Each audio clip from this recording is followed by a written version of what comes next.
Many of us have experienced this exact situation when you're trying your very best to focus and bring your best self, the best version of you that you know is in there, right? You rehearsed it so many times, but then in the moment, social anxiety kicks in, or overthinking, analysis paralysis, imposter syndrome. We have many names for it. What can you do immediately to fix it? I'm not talking next week. I'm not talking a game plan for a 5 year business plan, okay? This is not an SBA business certification we're getting here. We're talking about immediate change. How can you immediately trick your frame back into confidence? Well, it's really about being comfortable. So, right now, when you're in that state, you're uncomfortable. So, you have to get yourself back in a state where you have your mental bandwidth back. If you're comfortable, like when you're with your friends, a really good friend, then you can let go and let loose and be yourself. Or when you're doing something that you really enjoy, like just gaming with the bros, you can let loose and express yourself. When you are in a situation of pressure, like at work or on a sales call, or you're on stage trying to perform, then your brain starts to get all wacky because it understands that if you are perceived, even in the future, as something embarrassing, this could come around to hurt you. So your brain's actually trying to trick you out of the situation. It's not trying to hurt you, though. It's trying to help you. So what you have to do in the moment is fine tune your focus in on one thing. I like to call this the eyebrow theory. If you're talking to someone and you're nervous, just look at their eyebrows or deeply into their eyes, as they won't know that you're doing this, and just super focus and get lost in the moment. Like Eminem says, lose yourself in the music the moment you own it. You have to lose yourself, allow yourself to have fun. Kind of like when people, that's why people like drinking and smoking so much, because they're just doing drugs in general, because it gets you out of your thinking mind. But you can do that to yourself simply by you have to choose what to focus on. Whatever you focus on is going to hold your attention. It's like a throne. We are, as humans, built to worship. So whatever we're worshiping basically is what we're doing at the moment. And if we do it often enough, it becomes our identity. Whatever you repeat often enough becomes your identity, because you identify with your actions eventually. It becomes your personality, as we call it. So if you think that you're a nervous person, that's just because you have been listening to the anxious thoughts. Everyone has those thoughts.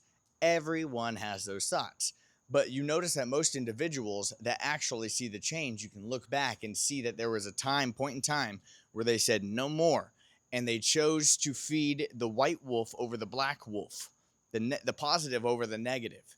Which one will survive the fight and win is whichever one you feed. Starve the flesh, feed the spirit. We all know it, but you have to know how to trick yourself into it in the moment. So basically, it's by making yourself comfortable, giving yourself that mental permission, opening up that bandwidth by just you're overdriving on one thing that doesn't really matter. Like when I was practicing performing just now and I wanted to lose myself in the moment and kind of pretend there's a crowd, I just have to choose to lose myself. Now, it's not going to happen immediately, but you have to just, like doing anything, like working out. You don't feel all warmed up at first, right? But you got to stretch and warm up and prime yourself to be at that state.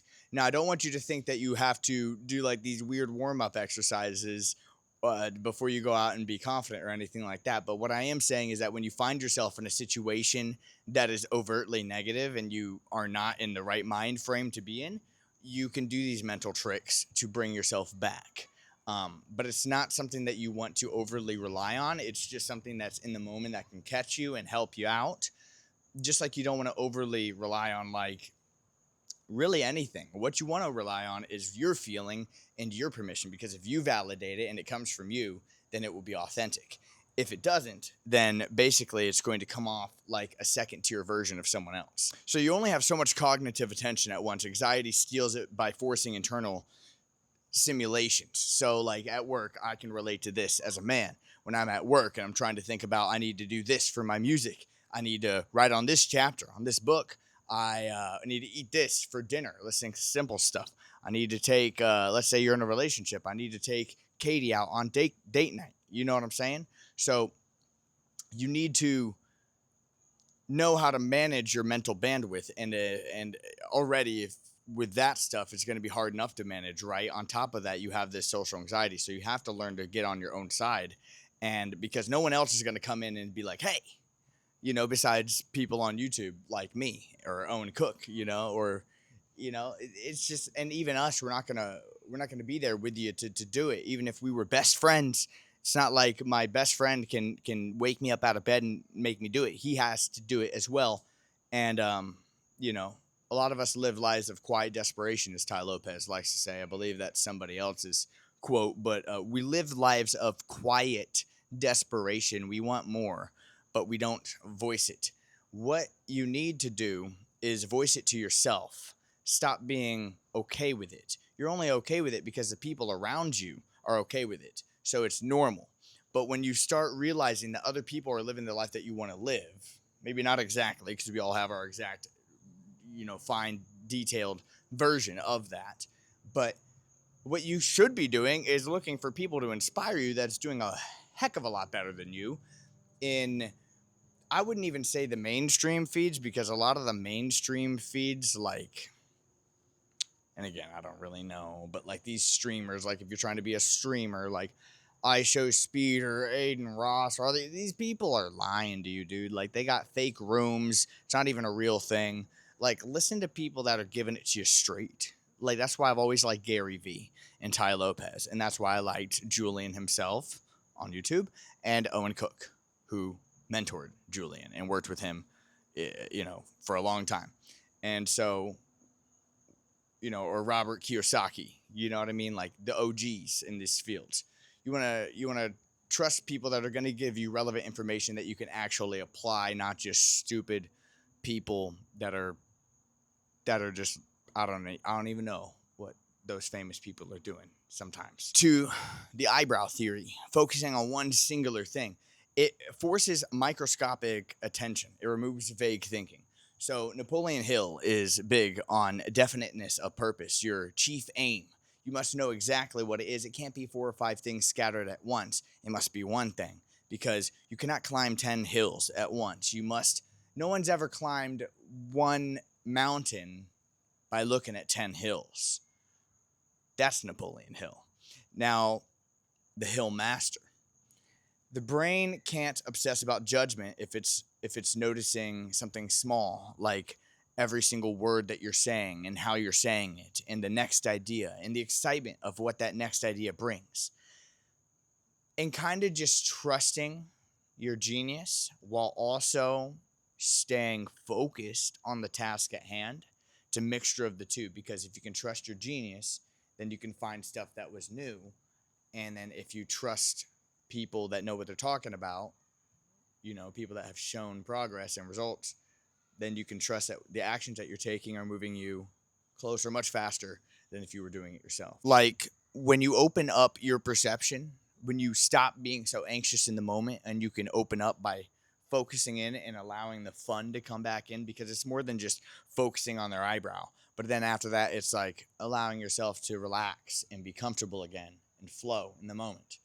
Once you're doing that and you're flowing, you can see different things through your reticular activation system, your RAS. And it's like Plato's allegory, cave allegory, where these people are living in a cave their whole life and they see these shadows, and basically you don't know what the real world looks like. So when someone does escape and tells you, you think that they're lying or something. You're just like, no, you don't believe it. So that's what a lot of people, where they're at, they're like, nah, to get rich quick. No, that's not real. You have to have the real belief that it's possible, that it's not just the lucky few, that if you repeat processes and actions every single day, that you will develop a skill set that is valuable, and we get paid on our value, and you'll be able to attract exactly what you want. But you have to be precise. Like Napoleon Hill was saying, no one climbed one mountain by looking at 10 hills. So, that also applies to what we're talking about here. You can't focus when we're anxious, right? What are we focused on? We're focused on what to say, We're focused on how we're looking. We're focused on what's going to happen if they know that we're nervous. You know, all these weird things that you're focused on. You're looking at the 10 hills. What you need to do is focus on any hill, but not any of those hills. You know, that's why you get out of your mental. That's why it's important too. Get out of your mental and you're in the physical by focusing on something that you're seeing or even feeling. Like maybe you just like feeling your shirt, you know, and you're like, okay, just feel that for a second. And then you take that momentary awareness of, oh yeah, I'm alive. This is a real life moment. And then you flow with it and you have fun and you stop thinking so much and you just allow yourself, hey, I'm comfortable here. This person's a human just like me. I'm just living my life. Like, what is there to be anxious about? Nothing's going to happen. Our brains, well, a lot of people are afraid of public speaking, more so than death, apparently. That's what I was hearing. I don't want to over-exaggerate, but apparently it's the most, you know, held fear or whatever. And it's like, why? Like, you can only benefit from that situation. Literally. Like, what can happen? Like, I don't know. I've seen a lot of embarrassing news anchor moments, right? And it's not like, and it's really bad. And it's not like we are still poking fun at them. Like, it goes. So even if something bad happens, even if I were to like, I don't even know, if someone were to come and pants me right now in public and and they stole my pants and I just got to run to my house completely embarrassed.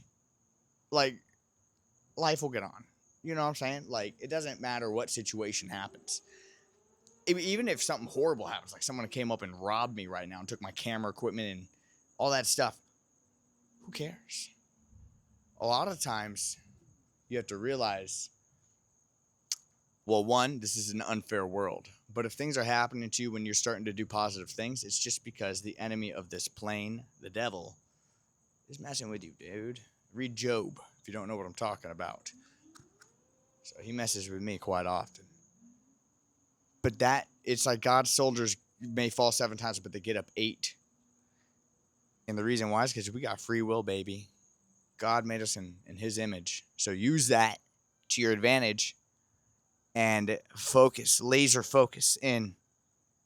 Doesn't have to be anything specific at first. Just start and then take it from there. It's like a muscle. Once you feel the muscle twitch, you're like, oh, I haven't used that muscle before. And you start developing it. Like me and my traps that are very underdeveloped. But if I started developing them, then I could, you know, or my pecs, if they were more developed, I'd be able to, some people can flex it on impulse. You'll be able to do that with your focus, with your discipline. It's just a mental muscle. People who work out in the gym get big in the gym. People who stay disciplined with the auto-suggestions and the social conversations that go on mentally, the mental chatter, they will be able to fight against the parasites, the demons in the other realm that are trying to drift you and make you a wanderer. Make a claim today that your identity is to repeat the actions that you must repeat until you become the person that you must become. Because after you become the person that you need to become, you will have the things that you wish to have, and then you will live the life that you want to live.